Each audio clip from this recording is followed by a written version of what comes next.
فيديوغان عصب waxaan rabaa inaan idinku tuso waxa loo yaqaano the quadratic formula. waa very wonderful formula, يعني waxa weeyaan any quadratic equation haddaad haysatid uma baahnid the sum and product method, uma baahnid the completing square method, uma baahnid xataa inaad graph aad jooraysid. marmarka qaarkood you may feel like drawing a graph si aad u heshid the x sidaad ku heli lahayd the value of x. marka quadratic formula is an amazing formula weeyaan. marka formuladaas saanay qoraysaa, waxay leedahay x is equals to the value of x. haddaad rabtid inaad heshid waa inaad samaysid minus b plus or minus the square root of b squared minus 4 times a times c all over 2a.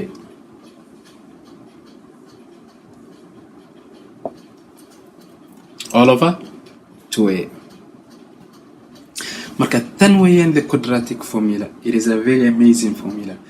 marka b da tan waxa weeyaan this value, the second value, ama kan ku dhihi jiray videoyaashayda the second term. meeshaan ku dhihi jiray the second term, what I mean is the b da. a dana waxa loo yaqaana the coefficient of x squared oo 2 da. any number oo ka horeeya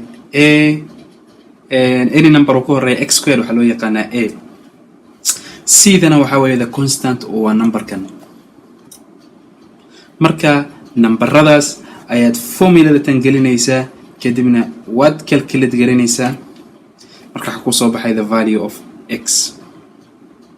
u fiirso meeshan waxaan haynaa plus or minus. marka koobaad waxaad ku bilaabi kartaa ama minuskan ama pluskan, laakiin waxa weeyaan laba jeer al raba inaad calculation samaysid. mar minus b plus the square root of b squared minus 4ac all over 2a. markii koobaad waad ka dhigan kartaa, marka labaadna waxaad ka dhigan kartaa minus b minus the square root of b squared minus 4ac all over 2a. sidaas waxaad ku helaysaa laba values. sidaan naqaanana waxa weeyaan quadratic equation laba values ay leedahay. marka formulada tan waa amazing. videogan waxaan isticmaalaynaa this formula si aan ku keenno the value of x. marka si aan uga shaqeyno quadratic equation kana la si anagoo isticmaalayna the quadratic formula, waxaan rabaa inaan horta aan isticmaalo this one to show the format of the quadratic equation. marka saan weeyaan quadratic equation ax squared plus bx plus c is equals to 0. marka waa aragtiin ax squared plus bx plus c. haddaad inaad xasuusatid middan waa inaad isku dayda inaad memorize garaysid ama aad xifdisid, ama على الأقل inaad remember garaysid sifaad u isticmaashid formulada tan. sifa inaad kaaga dhex qasmin b taamkee b a b amase c waa maxay a waa maxay. saan haddaad u dhigtid waad xasuusanaysaa a waxa weeye numberka ka horeeya x squared, b waxa weeye numberka x ka horeeya, c na waxa weeyaan numberka keligiis constant gaar ah. marka hadda formuladan aan isticmaalaynaa equation kana ka shaqeynaynaa. marka x waxa weeyaan baan dhahnay waa minus b. marka minus ka soo qaado horta, b deena waa 3 da soo qaado, plus or minus ki soo qaado, square root kaagi saas dheh, b squared ku waa 3 squared ka soo qaado, minus 4 times a then waa maxay waa 2. marka 4 times 2 de times c. c deenuna waa negative 7 times 4 times 2 times negative 7 all over 2 times a. a deeduna waa 2. a deeduna waa 2. marka hadda aan substitute garay aan simplify garayno sifaan u keeno the value of x. marka hadda marka waxaan sameynaynaa waan si simplify garaynaynaa. minus 3 then aan soo qaadano minus 3 plus or minus key 3 squared waa 9 minus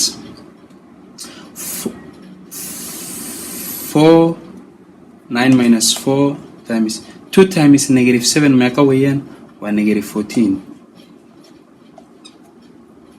all over 4. 2 times 2 waa 4. marka meesha markaan joogno waxaan sameynaynaa sheegteed waa si yaraynaynaa minus 3 plus or minus square root marka 9 minus 4 times negative 14 waa meeqa fiiriya minus 4 times negative 14 waxaa weeyaan plus 56 all over 4.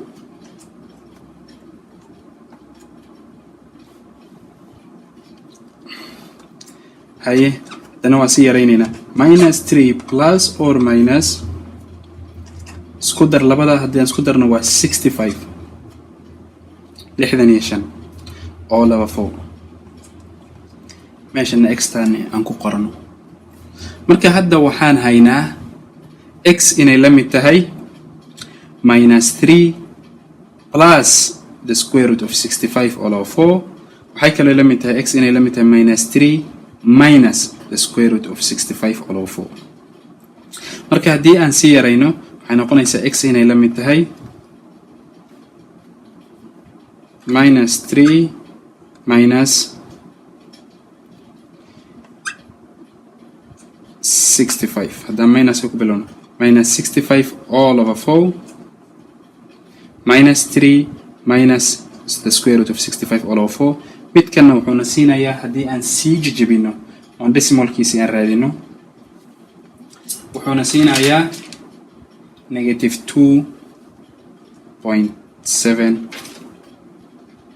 2.766. midka kalena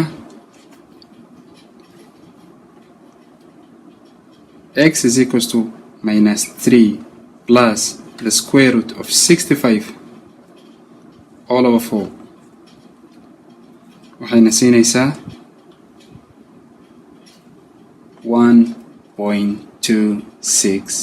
1.266. marka waa aragtiin formulatan ayaan isticmaalnay sifaan u keeno labada values x hadda waa midkan or waa midkan but we got the two values. marka waa aragtiin the quadratic formula waa amazing. we just waxa weeyaan plug in the values ama insert the values. waa valueyaasha bis un baan gelinaynaa meeshii b un baan gelinaynaa value ay matelayso meeshii a iyo meeshii c na la mid kadibna formuladaasaan isticmaalaynaa si aan u keeno the answer.